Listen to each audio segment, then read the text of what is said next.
आप देख रहे हैं टीवी 20 न्यूज। आप टीवी 20 न्यूज पर बने रहिए, खबरें लगातार जारी। उत्तर भारत दर्शन परिषद के अध्यक्ष प्रोफेसर सुभाषित मिश्र ने कहा कि पूरी दुनिया में दार्शनिक चिंतन और अनुसंधान को देश व प्रदेश में आगे बढ़ाना परिषद का मुख्य उद्देश्य है। इस भारतीय दर्शन को पाश्चात्य देशों में के लोग धर्म समझते हैं। आज उसी भारतीय दर्शन का पूरी दुनिया में अनुकरण हो रहा है। पिछले 50 सालों में भारतीय दर्शन का प्रभाव पाश्चात्य देशों में बढ़ा है। इसका एक बड़ा कारण है कि अब सब लोग एक दूसरे स्थानों पर आने जाने लगे हैं। लोग एक दूसरे को समझने लगे हैं। भारतीय दर्शन में उच्च कोटि का चिंतन नहीं था। विभिन्न विषयों पर पश्चिम के विचारकों ने लिखा है और विचार किया है, लेकिन भारतीय दर्शन और पाश्चात्य दर्शन के एक मूलभूत भेद है। प्रोफेसर मिश्र आज आजमगढ़ शहर के चिल्ड्रन कॉलेज एंड स्कूल के सभागार में भारतीय दार्शनिक अनुसंधान परिषद नई दिल्ली के सौजन्य से उत्तर भारत दर्शन परिषद के 37वें वार्षिक अधिवेशन के 3 दिवसीय आयोजन के उद्घाटन समारोह के प्रथम सत्र को बतौर अध्यक्ष संबोधित कर रहे थे। प्रोफेसर सुभाषित मिश्रा ने कहा कि पाश्चात्य दर्शन मूल रूप से हमारी बौद्धिक जिज्ञासा को शांत करता है। उसका स्वरूप तार्किक है और सैद्धांतिक है। उसका जीवन दर्शन से कोई संबंध नहीं है। भारतीय दर्शन एक जीवन पद्धति है जो सबको सिखाना चाहती है।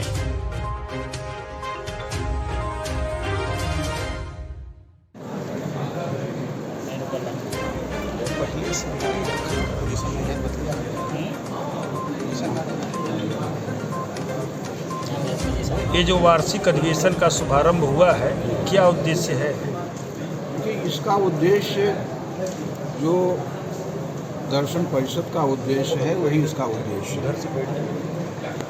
उत्तर भारत दर्शन परिषद का उद्देश्य दार्शनिक चिंतन को, दार्शनिक अनुसंधान को प्रदेश में और देश में आगे बढ़ाना है। इसी उद्देश्य से हम लोग हर वर्ष अपनी परिषद का जगह जगह पर अधिवेशन करते हैं, जिसमें विद्यार्थी और छात्र एक अच्छी संख्या में उपस्थित होते हैं।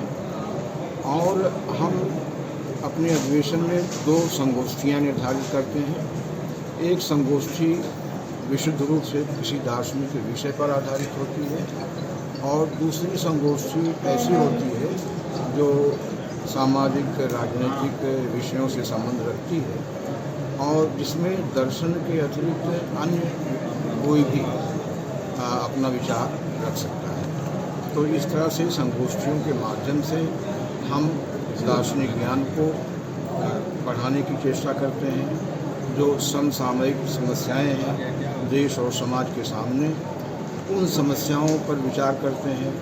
उन समस्याओं का किस तरह से कोई समाधान किया जा सकता है, इस पर हम विचार करते हैं। तो कुछ मौजूदा वक्त में कुछ समस्याओं को लेकर के आप लोगों ने कुछ चिन्हित किया है? नहीं, अभी तो देखिए उद्घाटन सब समाप्त हुआ है।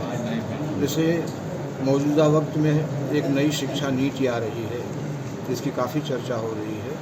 तो हम लोग उस नई शिक्षा नीति के ऊपर विचार करेंगे।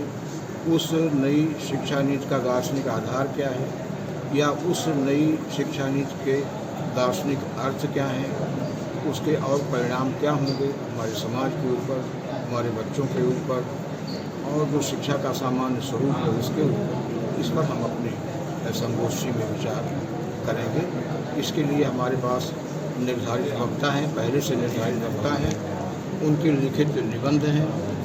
वे उन निबंधों को प्रस्तुत करेंगे और उसके ऊपर हम लोग विचार विमर्श करेंगे। अच्छा, एक सवाल थोड़ा सा हटके है कि पूरी दुनिया में भारतीय दर्शन को किस नज़रिए से देखा जाता है? देखिए, भारतीय दर्शन को किस नज़रिए से देखा जाता है, ये थोड़ा इतना सीधा सवाल नहीं है। पहले तो भारतीय दर्शन को वास्तव में दर्शन माना ही नहीं है।